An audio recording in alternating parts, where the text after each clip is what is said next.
ইয়াহিয়া ইবনে বুকায়ের রাহিমাহুল্লাহ বলেন, আমাদের কাছে আবদুল্লাহ ইবনে ইউসুফ রাহিমাহুল্লাহ বললেন, আমাদের কাছে মালেক ইবনে শিহাব রাহিমাহুল্লাহ বলেন, আমাদের কাছে উরওয়া ইবনে জুবায়ের রাহিমাহুল্লাহ বলেন, আয়শা রাদিয়াল্লাহু আনহা থেকে বর্ণিত, তিনি বলেন, রসূলুল্লাহ সাল্লাল্লাহু আলাইহি ওয়াসাল্লামের প্রতি সর্বপ্রথম যে বহি আসে তা ছিল ঘুমের মধ্যে সত্য স্বপ্নরূপে।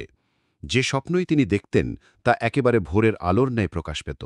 তারপর তার কাছে নির্জনতা প্রিয় হয়ে পড়ে এবং তিনি হেরা গুহায় নির্জনে থাকতেন। আপন পরিবারের কাছে ফিরে আসা এবং কিছু খাদ্য সামগ্রী সঙ্গে নিয়ে যাওয়া, এইভাবে সেখানে তিনি একাধারে বেশ কয়েক রাত ইবাদতে মগ্ন থাকতেন। তারপর খাদিজা রাদিয়াল্লাহু আনহার কাছে ফিরে এসে আবার অনুরূপ সময়ের জন্য কিছু খাদ্য সামগ্রী নিয়ে যেতেন। এমনিভাবে হেরা গুহায় অবস্থানকালে একদিন তার কাছে বহি এল। তার কাছে ফিরিস্তা এসে বললেন, পড়ুন। রসূলুল্লাহ সাল্লাল্লাহু আলাইহি ওয়াসাল্লাম বললেন, আমি পড়ি না।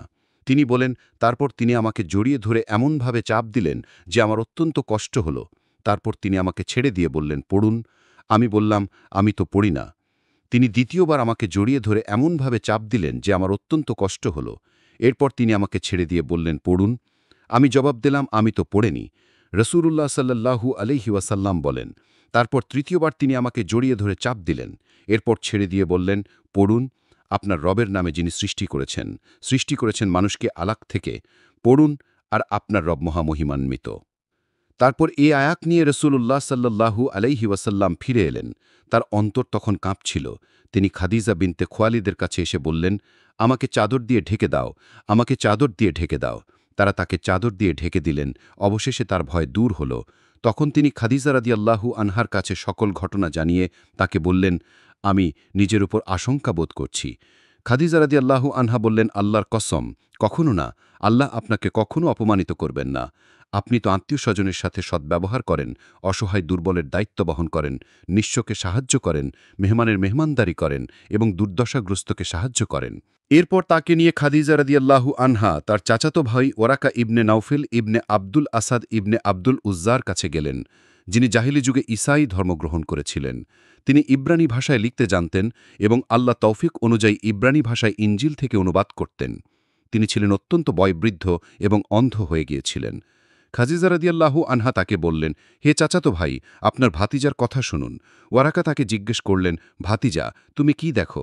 রসূলুল্লাহ সাল্লাল্লাহু আলাইহি ওয়াসাল্লাম যা দেখেছিলেন সবই খুলে বললেন। তখন ওয়ারাকা তাকে বললেন, ইনি সে দূত যাকে আল্লাহ মূসা আলাইহিস সালামের কাছে পাঠিয়েছিলেন। আফসোস, আমি যদি সেদিন যুবক থাকতাম। আফসোস, আমি যদি সেদিন জীবিত থাকতাম যেদিন তোমার কওম তোমাকে বের করে দেবে। তিনি বললেন, হ্যাঁ, অতীতে যিনি তোমার মতো কিছু নিয়ে এসেছেন তার সঙ্গেই শত্রুতা করা হয়েছে। সেদিন যদি আমি থাকি তবে তোমাকে প্রবলভাবে সাহায্য করব। এর কিছুদিন পর ওয়ারাকা রাদিয়াল্লাহু আনহু ইন্তিকাল করেন আর ওহী স্থগিত থাকে। ইবনে শিহাব রাহিমাহুল্লাহ ওহী স্থগিত হওয়া প্রসঙ্গে বর্ণনা করেন যে রাসূলুল্লাহ সাল্লাল্লাহু আলাইহি ওয়াসাল্লাম বলেন, একদা আমি হেঁটে চলেছি। হঠাৎ আকাশ থেকে একটি আওয়াজ শুনতে পেয়ে চোখ তুলে তাকালাম। দেখলাম সেই ফেরেশতা যিনি হেরায় আমার কাছে এসেছিলেন আসমান ও জমিনের মাঝখানে একটি কুরসিতে বসে আছেন। এতে আমি ভয় পেয়ে গেলাম। তৎক্ষণাৎ আমি ফিরে এসে বললাম, আমাকে বস্ত্র আবৃত করুন। তারপর আল্লাহ তাআলা নাজিল করলেন, হে বস্ত্র আচ্ছাদিত, উঠুন, সতর্কবাণী প্রচার করুন এবং আপনার রবের শ্রেষ্ঠত্ব ঘোষণা করুন। আপনার পোশাক পবিত্র রাখুন, অপবিত্রতা থেকে দূরে থাকুন। আবদুল্লাহ ইবনে ইউসুফ রাহিমাহুল্লাহ এবং আবু সালেহ রাহিমাহুল্লাহ অনুরূপ বর্ণনা করেছেন। হেলাল ইবনে রদ্দাদ রাহিমাহুল্লাহ জুহুরি রাহিমাহুল্লাহ থেকে অনুরূপ বর্ণনা করেছেন। ইউনুস ও মামার রাহিমাহুমুল্লাহ বাওয়াদিরু স্থলে বাওয়াদিরু শব্দ উল্লেখ করেছেন।